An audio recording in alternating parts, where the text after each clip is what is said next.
Hello everyone and welcome to my review for Jurassic World Evolution. Jurassic World Evolution was released on the 12th of June and is developed and published by Frontier Developments. In Jurassic World Evolution, you're in charge of building and managing a theme park set in the Jurassic World universe. You'll be creating and housing groups of dinosaurs and maximizing profits of guests that arrive to the park. The game ties heavily into the latest movies, dealing with the familiar characters, themes, and locations throughout the course of the campaign. Before we touch on the campaign, I want to first outline the mechanics of dino management, building, and overall park management. To get dinosaurs into your park, you need to go on expeditions to gather fossils. This is done by having an expedition building, and then selecting on the map where you want to do an expedition. A nice touch is that these are real expedition sites where they found the real fossils of the types of dinosaurs listed. I just think that's pretty cool. Now, expeditions take around 1 to 2 minutes, and then it returns with a bunch of random sized fossils and elements. Elements can be sold for instant cash, and fossils then undergo an extraction process. Once extracted, it builds up a genome of that type of dinosaur, and at 50% of the genome, you can create that dinosaur. Now, a 50% dino isn't fully complete, therefore it'll take longer to incubate, it won't be fully authentic, it'll be prone to more sickness and won't live as long, so you want to keep funding those expeditions to get all the genomes up to 100% if possible for a cheaper, more reliable, and more attractive dinosaur. And dinosaur attraction is a big thing. The more attraction it has, the more guests will want to see it, and that's the overall goal, to create varied enclosures with different types of dinos and highly rated dinos that people want to see. Now, you can also gene modify them to raise their attraction value, which is as simple as unlocking some genes, adding it to the genome, and creating the dinosaur. Now, some of these mods can alter behavior, increasing aggressiveness, and allowing you to essentially create cage fights to excite your guests. Now, each dinosaur type, of which there are 37, or 42 if you have the Digital Deluxe Edition, have their own needs and wants. Every dinosaur needs food and water, but they have different social preferences. Some prefer to be in groups, and some prefer solitude, for instance. Some will prefer lots of jungle and vegetation, while some just want open grassland. Some want other dinosaurs with them, while some prefer just to be with their own kind. So all of these things need to be balanced so that the dinosaurs are varied, and you have the most in your park that you can sustain reliably without making them uncomfortable. If you don't provide them with what they need, their comfort will drop and they'll attempt to break out. The other tricky thing is that you can't get that information about what they want until you actually make one and release it. You can get a loose guide, but you can't know for sure, so you'll have to learn what they like through time and experience. And while it is a bit frustrating at first, I did eventually just get accustomed to studying what they want and learning about the different dinosaurs and how they live.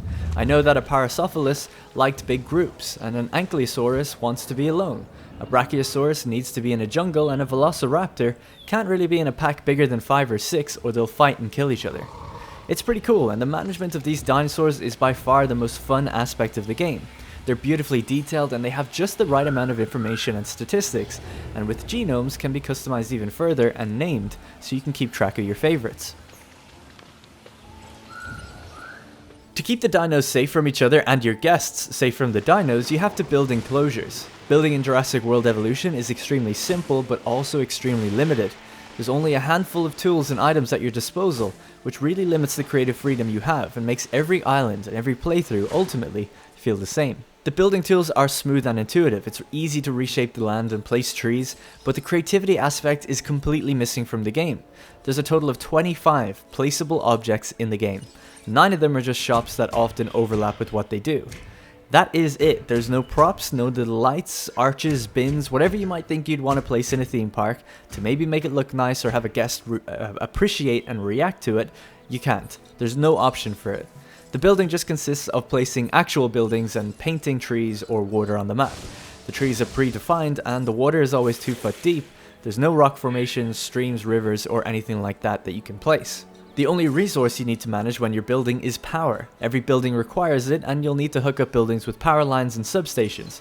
This is pretty simple to manage and self-explanatory. I mean, in my 30 hours of playtime, I only ever had power lines break once by a hurricane that just kind of randomly came through. It doesn't seem like the dinosaurs are a threat to power lines or buildings, but sabotage, which I'll touch on a bit later, is the main thing that turns off your power. Now, when the power does go off, buildings stop working, and that's about it. You can have dinos enclosed with electric fences, but as long as they're comfortable in their enclosure, they won't try and break out even if the power goes. Typically, a power outage mostly affects guest satisfaction. And that's really all there is to the building. With only 3 path types and a handful of tools to utilize to create enclosures, it becomes really stale really quickly. By island 2 or 3, you'll just be building the same looking stuff over and over, with the only interesting aspect being the shape of the playable area in the island constraining what you do, so you have to think a little bit about how you can fit stuff in. Now, like I said, what's there does work well. It is smooth, it's easy to use, and reasonably balanced in the map so that you need to use every inch to get that 5-star rating. But it just doesn't really feel like you're creating a park that people actually come to visit. The last part of the management aspect is the facility management itself. Guests have an overall need for food, drink, fun, shopping, and transport, and also care about dinosaur visibility. These are taken care of with the shopping buildings I mentioned, and you basically need to place these in proximity to the enclosures, the places that people want to see dinosaurs. Then you have to make sure it's near the entrance of a monorail station and also nearby a hotel. So essentially you'll create clusters of shopping districts and enclosures around these districts. The guest management is the weakest part of Jurassic World Evolution, because they don't really feel real.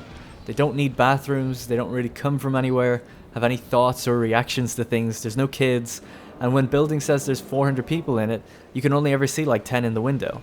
There's not really much more to add to this, you just build pathways and lifeless drones fill the pathways. Even when you set paths to no particular attraction, they just fill them up over time.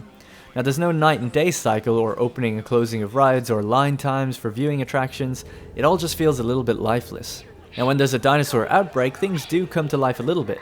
People in proximity to hostile dinosaurs will run in random directions, and if you trigger the shelters to open up, the whole park goes on alert and people flock to the nearest shelter. That can look pretty decent, but overall, I was still kind of disappointed how the dinosaurs attack people. They don't travel in packs or act differently if they're big or small. They don't enter buildings or pick people out of crowds to hunt. Instead, they just lock onto someone who freezes so that the animation can play out, and they eat them.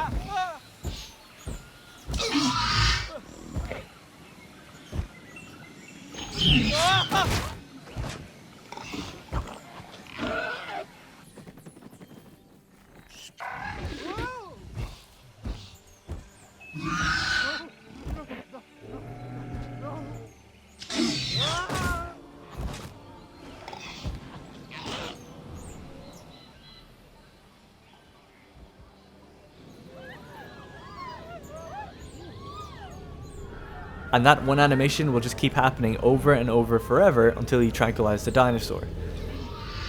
The guys that tranquilize them in the helicopter or the jeeps on the ground that deliver medicine are invisible or impervious to dinosaurs, which is also disappointing. I was hoping to set out scheduled feeding times or cleaning out the crap, injections for medicine, or even just have worker shift times, and that being a vulnerable time when dinosaurs go unmoderated and could potentially break out or charge the gates when they're open. I thought as well that moving a dinosaur in a truck would be a tricky thing to do and time consuming. Imagine having to remove a raptor out of an enclosure of 10 other raptors. It would be super intense, but sadly none of this is in the game. If you do want to move a dinosaur, you just tranquilize them from the air and airlift them out for no cost with a helicopter that just spawns out of nowhere to do it. One of the most fun aspects for me is hunting dinosaurs that are on the loose. You can take over a helicopter and manually shoot darts at dinosaurs to tranquilize them, and you can do this with a jeep on the ground to give them medicine. Even though it's relatively simple, it's just really fun to do, and it can be quite intense when you're trying to save people on the ground by landing an awkward shot in the distance.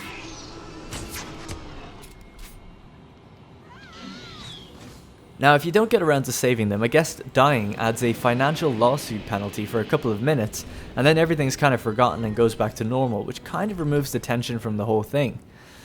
So that's really it for the management side of things. Do all of this well, have good dinos, lots of enclosures, and no deaths for about 5 minutes, and you'll probably get around a 4-star rating. To get it to 5 stars, you do have to maximize the space you have and ensure full coverage of everything, and you're typically rewarded with a technology or some sort of building for doing so. Obviously it wasn't. The game is primarily built around its campaign. There's no true sandbox mode. There is something they call sandbox mode that unlocks later on in the game, which uses your campaign's unlocks, it turns off missions, and it gives you unlimited money, so it feels a little bit more like a creative mode than a true sandbox experience. There's no challenge with it, so that's where I'm drawing the distinction between sandbox and creative. So what you get is a campaign, and the campaign is divided across 5 islands. Each island unlocks after you complete a certain mission or reach a certain ratings threshold.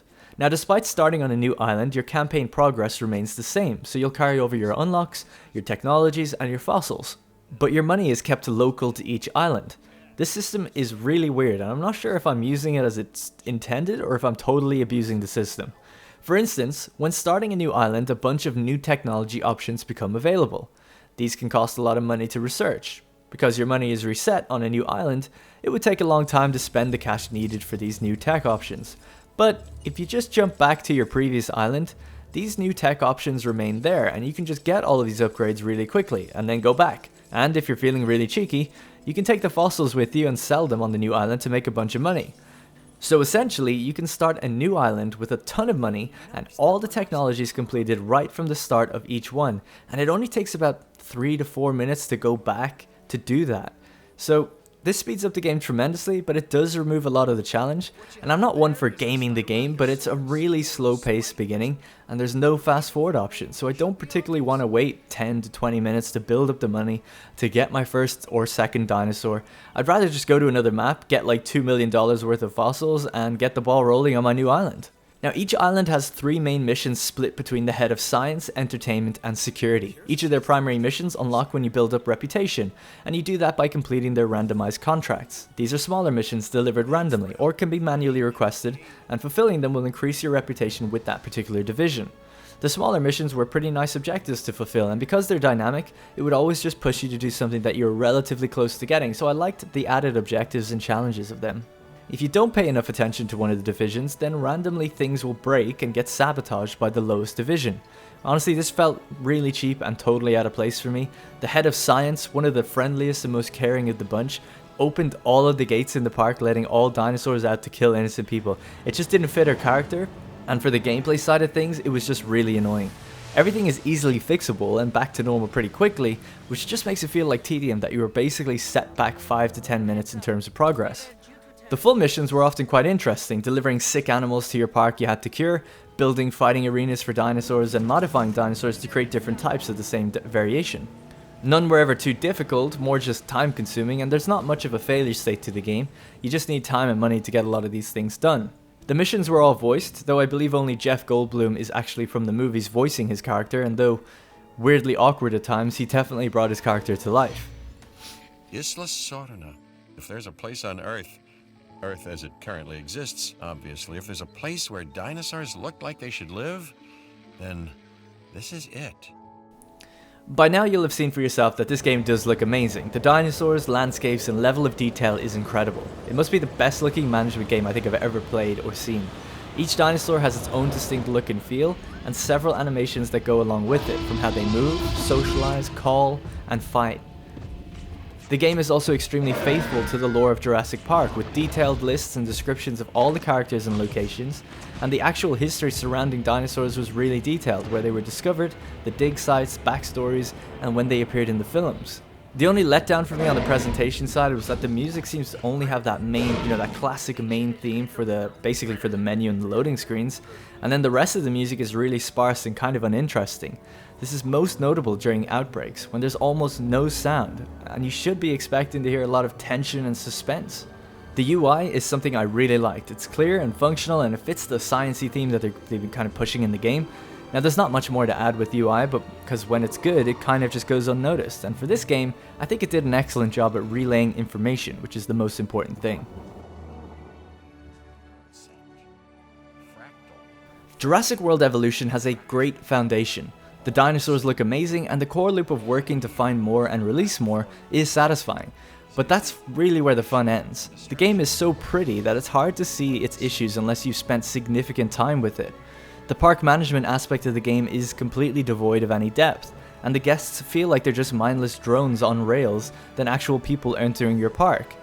The disaster situation is extremely underwhelming when things go wrong, and without the ability to pause or speed up time, it can often feel like you're playing a mobile game where you have to wait for icons to appear and click them away and then wait 40 seconds to do the same on repeat. Now, I'm not trying to be hyperbolic with that statement either.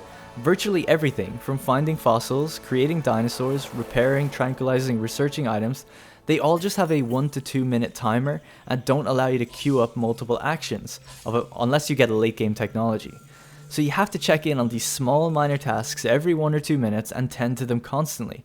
When you're not thinking of making a decision and you're just waiting for a timer to complete to click one thing, that feels kind of like bad design for a management game on PC. The campaign, while having some fun and interesting missions, ultimately can just be gamed and breezed through, and without a sandbox mode to build more creatively, the game kind of feels hollow. And creativity really is absent here, with limited buildings and zero cosmetics to speak of. The parks do all kind of feel the same, small and constrained to create this artificial gameplay. I think what I and most people may have been expecting is an open island, choosing where to start and building out, unlocking territories and expanding, with a real simulation of managing a theme park where dinosaurs can potentially break out. Now unfortunately in Jurassic World Evolution, it feels more like a viewing gallery for some extremely impressive art than it does a park management game. That's it for my review of Jurassic World Evolution. Please let me know what you thought of the review and the game if you've picked it up for yourself. Unfortunately, I struggle to get these games early, so I'm always late to the party with this stuff. So remember, if you want to help the channel grow so that I can provide better and more timely content, please consider leaving a like and letting someone know about the channel. It would really mean a lot. One person going out of their way to post to a forum, Reddit, or whatever, even just linking to a friend, can actually have a huge impact. So that's it. My name is Darren. Thank you very much for watching, and I'll see you in the next one.